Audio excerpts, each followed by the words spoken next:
Bonjour et bonsoir à nos fidèles abonnés dans Héros dans la foi TV. Nous vous disons tous shalom, que la paix de notre Seigneur Jésus-Christ soit dans vos demeures. Aujourd'hui, nous avons une préoccupation à ce qui concerne l'agneau de Dieu. Et nous savons que quand nous parlons de l'agneau de Dieu, dans la parole de Dieu, dans la Bible, nous faisons directement allusion à notre Seigneur Jésus-Christ. Dans l'évangile de Jean au chapitre 1er, le prophète Jean-Baptiste l'avait présenté devant le peuple. Voici l'agneau de Dieu, c'est lui qui ôte les péchés du monde. Et beaucoup de gens, quand nous parlons de Jésus, ils voient l'homme de 33 ans, l'homme qui a été crucifié à Golgotha, il y a de cela 2000 ans, mais ils n'ont pas une autre facette de notre Seigneur Jésus-Christ. C'est ça même le problème qu'il avait souvent avec les pharisiens, les scribes et les sadducéens. Vous conviendrez avec moi, dans l'évangile de Jean au chapitre 8, quand il discutait avec les pharisiens, il dit, nous allons voir les textes, l'évangile de Jean au chapitre 8,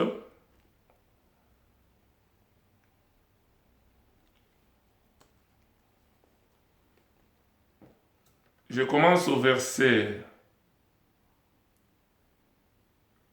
51, je peux aller même jusqu'au verset 59.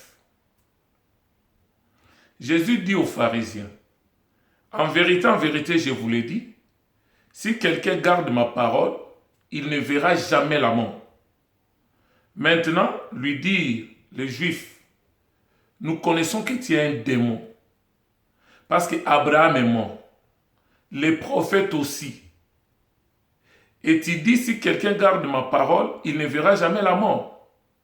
Es-tu plus grand que notre père Abraham qui est mort? Les prophètes aussi sont morts. Qui prétends-tu être? Voilà le problème. Jésus répondit, si je me glorifie moi-même, ma gloire n'est rien. C'est mon Père qui me glorifie, lui que vous dites être votre Dieu. Verset 55, Jean chapitre 8, et que vous ne connaissez pas. Pour moi, je le connais. Et si je disais que je ne le connais pas, je serais semblable à vous, un menteur.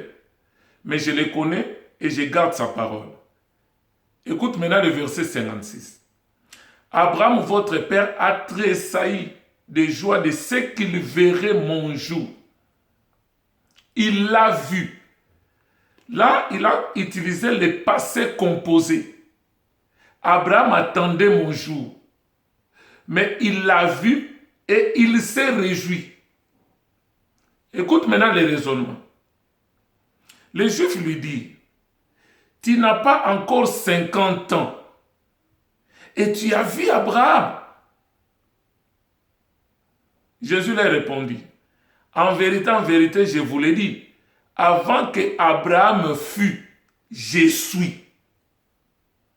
Là-dessus, ils prirent des pierres pour les jeter contre lui, mais Jésus se cacha et il est sorti du temple. Donc c'est un scandale. L'homme de 33 ans, tu es venu chronologiquement après Abraham, après Moïse, après tout le reste. Mais tu dis que Abraham, notre père, attendait ton jour et il l'a vu et il a tressailli de joie. Et quand nous parcourons dans l'Ancien Testament, nous allons voir dans Genèse au chapitre 18. Abraham était assis sous les chênes de Mamré et il avait vu 3 hommes venir. Voilà les jours qu'Abraham attendait. Et parmi les 3 hommes, il y avait Elohim au milieu, accompagné de 2 anges. Et quand Abraham les a vus, il l'a précipité et il s'est prosterné et il a adoré un seul homme sur les trois. Il a adoré Elohim. Il a dit, ne passez pas la maison de ton serviteur. Viens, lavez-vous les pieds, mangez quelque chose, après vous continuerez votre chemin. Et Elohim a dit, je ne suis pas venu pour passer, mais je suis venu maintenant chez toi. Voilà les jours que Abraham attendait. Mais maintenant, Christ a fait allusion à ce qui s'est passé dans Genèse 18, que Abraham, votre père, a tressailli de joie. Il attendait mon jour et il l'a vu. Et il a tressailli de joie de ce qu'il verrait mon jour.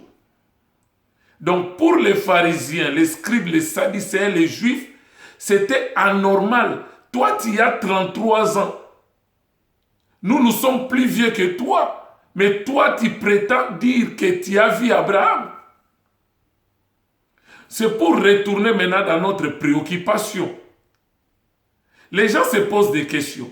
Comment expliquer que l'agneau de Dieu devrait être immolé avant la fondation du monde? Pourtant, nous voyons que l'agneau de Dieu a été immolé lors du règne de l'Empire romain. Je prends Apocalypse 13. Le verset 8 nous dit quoi?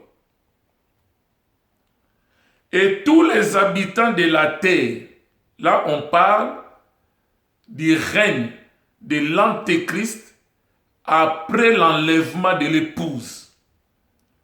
Tous les habitants de la terre l'adoreront.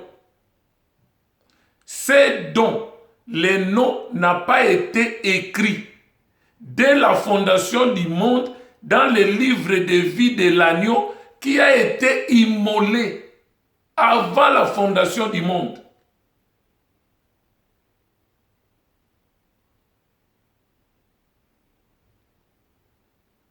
C'est ça la préoccupation aujourd'hui. La Bible nous dit, la nature ne vous enseigne-t-elle pas? Nous devons essayer d'expliquer ça d'abord naturellement avant de retourner dans le spirituel. Nous prenons l'exemple d'un fabricant d'une voiture. Avant de fabriquer la voiture, il conçoit d'abord le modèle, la marque, dans sa pensée. Comment ma voiture doit être. Deuxième étape, il fait une maquette de cette voiture.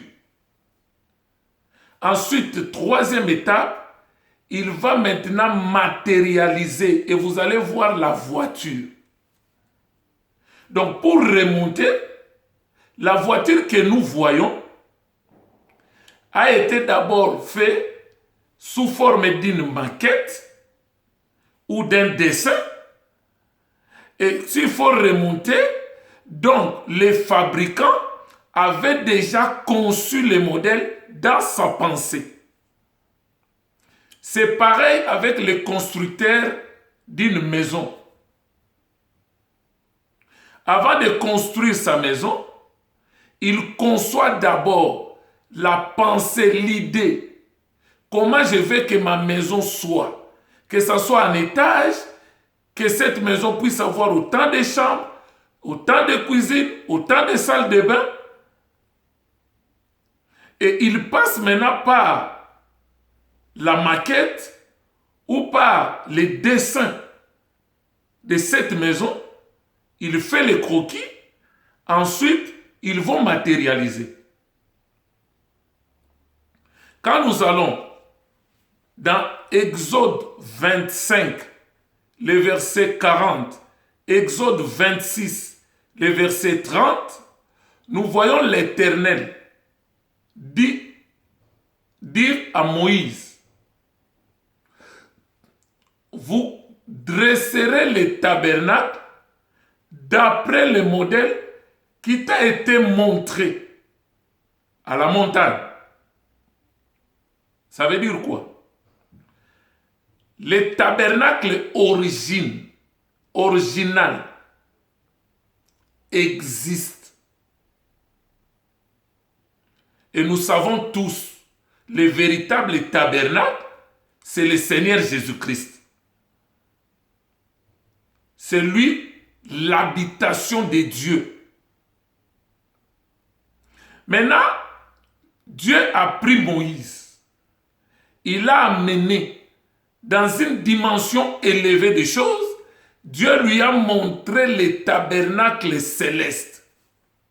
Il a vu le modèle. Maintenant, Dieu lui dit, descends sur terre, reproduis le tabernacle selon le modèle que tu as vu.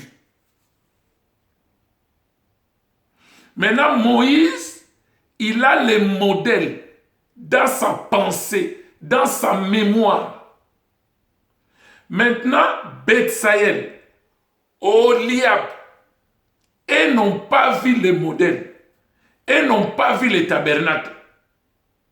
Mais ils doivent recevoir l'enseignement de Moïse, l'instruction de Moïse, pour reproduire le tabernacle et les ustensiles que Moïse a vus, exactement comme Moïse va l'enseigner. Maintenant, ces artisans, ils ont reproduit les tabernacles et tous les ustensiles d'après l'instruction et l'enseignement de Moïse. Mais si vous allez dans Exode, à la fin de cet ouvrage, dans Exode 39, à partir du verset 40, vous prenez le verset 43, Moïse devrait examiner cet ouvrage pour voir si c'était conforme à la conception du Créateur selon les modèles qu'il avait vus. S'il y avait un ustensile qui ne correspondait pas, Moïse allait dire, il faut refaire ici. Ça ne correspond pas avec ce que j'ai vu.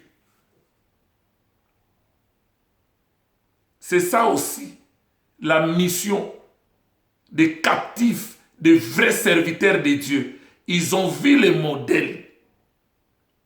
Mais ils doivent enseigner aux fidèles comme Bethsaël et Oholiab à faire des choses selon les modèles qu'il a vus de Christ.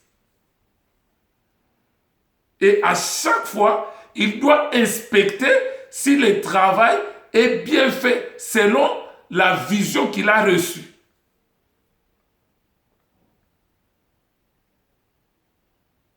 Maintenant, on nous dit que l'agneau de Dieu a été immolé avant même la fondation du monde.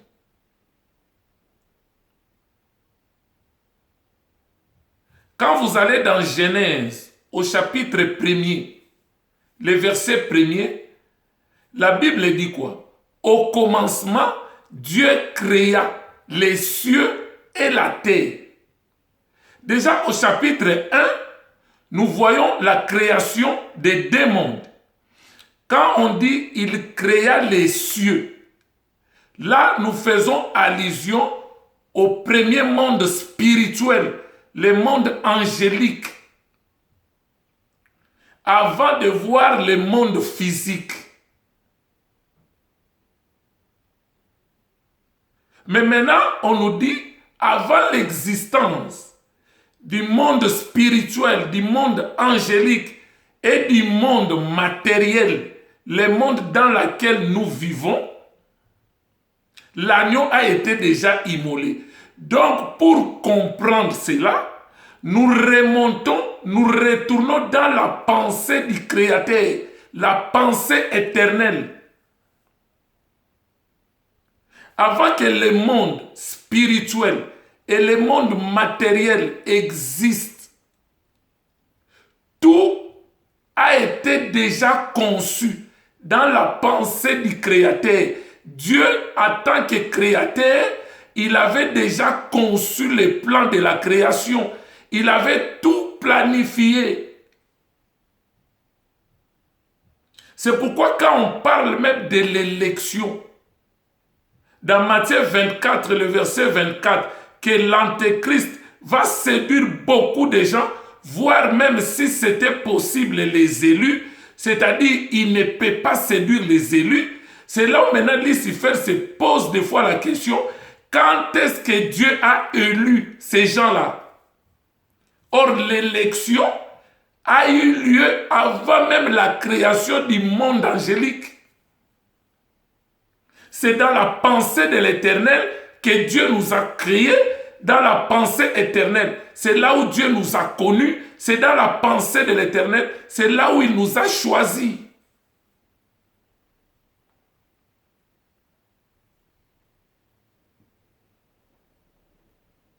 Donc, dans la pensée de l'Éternel, quand il a conçu les plans de la création, le travail qu'il va faire dans les temps, il va quitter l'éternité, déchirer l'éternité, entrer dans les temps. Les temps, c'est cette période de la création du monde spirituel et du monde matériel. Et le travail qu'il va faire dans les temps, c'est le travail que nous appelons la création. Mais avant de créer, l'agneau, dans le plan de Dieu, il a été déjà immolé parce que Dieu voyait que dans cette création, Lucifer va se rébeller. Il est omniscient, il est omnipotent, il est omniprésent. Il connaît la fin d'une chose avant son commencement. Il est le créateur. Et il voyait la chute d'Adam causée par Lucifer. Et comment régler le problème du péché? Il faut que lui-même prenne un corps pour venir régler le problème, résoudre le problème du péché, ôter le péché. Donc l'agneau devrait être immolé. Voilà pourquoi c'est comme les fabricants d'une voiture. Avant de voir la voiture, il y avait la maquette. Avant de voir la maquette, il faut retourner dans la pensée du constructeur, du fabricant. Il avait la pensée de la voiture. Comment la voiture doit être. Donc le Créateur aussi, avant de voir Jésus, au mont Golgotha, vers l'an 33 de notre ère, donc il faut retourner d'abord pour voir la maquette. Or la maquette, c'était le sacrifice animal qui préfigurait la venue du véritable agneau qui viendra ôter le péché. Quand l'homme a péché dans le jardin d'Éden, dans Genèse au chapitre 3, le verset 21, Dieu a fait une maquette de l'agneau de Dieu qui a été immolé avant la fondation du monde. Avant de voir la réalisation ou l'accomplissement à Golgotha avec le Seigneur Jésus-Christ, Dieu a pris d'abord un agneau innocent. Là, il faut lire entre les lignes. La Bible dit, il a pris la peau d'un animal et il a revêtu l'homme pour couvrir sa nudité. Or, quand il lit entre les lignes, avant de prendre la peau d'un animal, il faut d'abord choisir l'animal. Et l'animal a été tué, le sang a été versé. Ensuite, il a pris la peau de cet animal pour couvrir la nudité de l'homme. Donc, déjà là, Dieu a inauguré la maquette, la préfiguration du véritable agneau de Dieu qui ôte les péchés du monde qui viendra, le Seigneur Jésus-Christ. Et quand vous prenez tous les services qui se faisaient dans l'Ancien Testament, dans l'Ancienne Alliance, dans les tabernacles avec Moïse, pour le pardon du péché, il fallait amener un animal innocent, reconnaître l'innocence de cet animal, et cet animal devrait être sans défaut. Imposer les mains sur l'animal, confesser ses péchés et il y a eu transfert. Et l'animal maintenant devrait monter comme sacrifice, être consumé par le feu, pour que l'homme soit justifié de ses péchés. Donc tout ça, c'était la maquette. Mais la réalisation, l'accomplissement, nous le voyons à Golgotha avec le Seigneur Jésus-Christ. Mais quand nous retournons encore plus loin, nous retournons dans la pensée du Créateur, l'agneau a été déjà immolé avant la fondation du monde. Donc dans la pensée éternelle, dans la pensée du Créateur, l'agneau a été déjà sacrifié. Donc le monde ne fait que suivre le cours des choses que l'Éternel a déjà planifiées.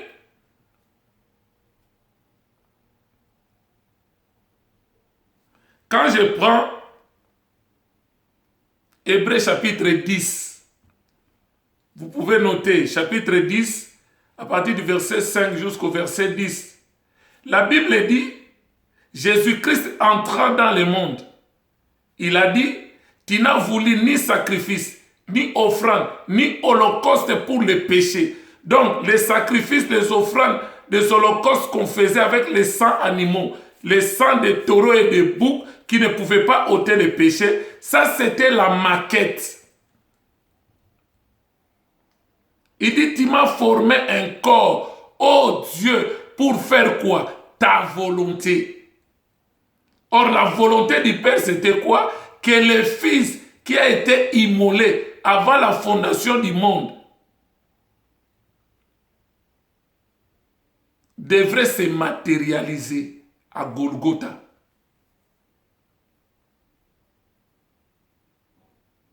Mais beaucoup de gens, ils voient Jésus, l'homme de 33 ans, l'homme qui a vécu pendant les règnes romains. Écoute ce que Michée dit. Là, on parle sur la naissance et les règnes du Messie. Et toi, Bethléem Ephrata, petite entre les milliers de Juda, de toi sortira pour moi celui qui dominera sur Israël, et dont l'origine remonte aux temps anciens, au jour de l'éternité. Donc l'origine de Jésus, l'origine de cet agneau, ce n'est pas l'an 33 de notre ère. Ce n'est pas quand Marie a mis au monde l'enfant Jésus. Son origine remonte à des temps anciens, au jour de l'éternité. Voilà pourquoi il pouvait dire à Abraham, il pouvait dire aux pharisiens, aux juifs, que Abraham, votre père, attendait mon jour. Il l'a vu et il a tressailli de joie de ce qu'il verrait mon jour. Et Abraham, avant qu'il fût, moi je suis. Or je suis, c'est l'être. Ce n'est pas avoir. Je suis, c'est l'être. L'être, c'est ce qui est, c'est ce qui existe. C'est ça la vérité. Les mensonges, c'est ce qui n'existe pas, c'est ce qui n'est pas. Mais la vérité, c'est ce qui est. Vous allez voir, je suis dans Exode 3. Quand Dieu envoyait Moïse pour aller libérer le peuple d'Israël, Moïse a posé la question à l'Éternel. Là, je suis dans Exode 3, à partir du verset 13 à 15. Il dit, maintenant, je m'en vais vers le peuple d'Israël pour dire, votre Dieu m'a envoyé pour vous libérer.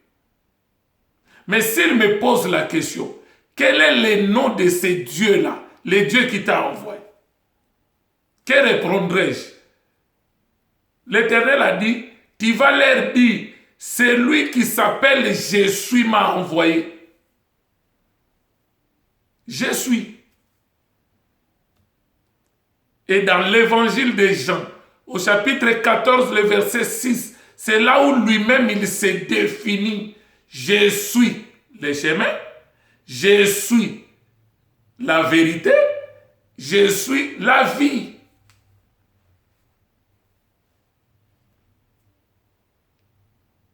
Donc, pour conclure, l'agneau de Dieu a été immolé avant la fondation du monde. C'est-à-dire avant même l'existence du monde spirituel, du monde physique. La création des anges, la création des hommes, l'existence des anges, l'existence des hommes sur la terre, avant même que les premiers péchés soient commis dans le monde spirituel avec Lucifer, dans le monde physique avec Adam, l'agneau de Dieu dans le plan divin, il a été déjà immolé. Raison pour laquelle l'élection même a eu lieu avant la fondation du monde et les noms de tous les rachetés de Dieu ont été écrits dans les livres de vie de l'agneau avant la fondation du monde. C'est pourquoi nous disons qu'un élu ne peut pas se perdre. Un élu, on ne peut pas le séduire. Un jour, je parlerai sur l'élection et la prédestination.